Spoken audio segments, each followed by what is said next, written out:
दोस्तों आज हम ये जो 3 phase squirrel cage induction motor है उसको चालू करके उसका एक फॉल्ट है वो फाइंड करके दिखाने वाले हैं। तो चलिए मेरे साथ इस सफ़र को शुरू करते हैं। सबसे पहले मैंने मेन स्विच ऑन कर दी है और यहाँ पर रेड, येलो और ब्लू तीनों के तीनों फेज के इंडिकेटर जल रहे हैं। यहाँ बाजू में देखिए 221 वोल्ट दिखा रहा है। दूसरा मेन सप्लाई है उसे भी ऑन कर दिया और ये जो है स्टार डेल्टा स्टार्टर है उसे एक बार ऑन कर देते हैं। आप देख सकते हैं यहाँ वाइब्रेशन और हमिंग का साउंड आ रहा है मगर हमारी मोटर चालू नहीं हो रही है। दोस्तों कभी भी ऐसा हो तो आप मान के चलिए यह सिंगल फेजिंग है, यानी इसको एक फेज कहीं से भी तो नहीं मिल रहा। चलिए तो सबसे पहले यहाँ इनपुट देख लेते हैं। इनपुट वोल्टेज यहाँ 421 है, दूसरे दो फेज के बीच में यहाँ 418 है और इसके अलावा दूसरे दो फेज के बीच में 419, यानी तीनों के तीनों फेज ओके हैं।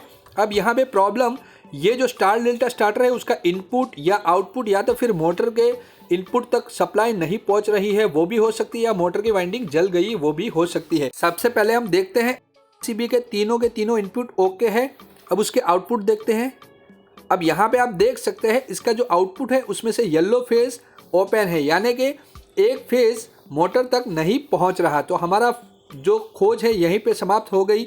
अब सबसे पहले हम जो मेन सप्लाई है उसे ऑफ कर देते हैं और ये जो येलो वायर ओपन है उसे लगा देते हैं। दोस्तों इंश्योर कीजिए मेन सप्लाई ऑफ होना चाहिए। चलिए तो फिर अब कनेक्शन होने के बाद इसे चालू कर देते हैं।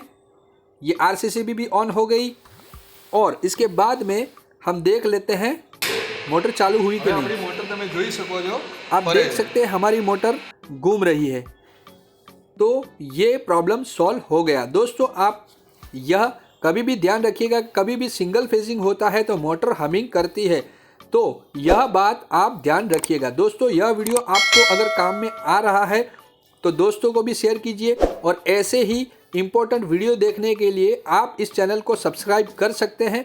और अगर आपके मन में ऐसा कोई और वीडियो देखने की चाह है तो मुझे कमेंट बॉक्स में ज़रूर से बताइएगा। मिलते हैं दोस्तों अगले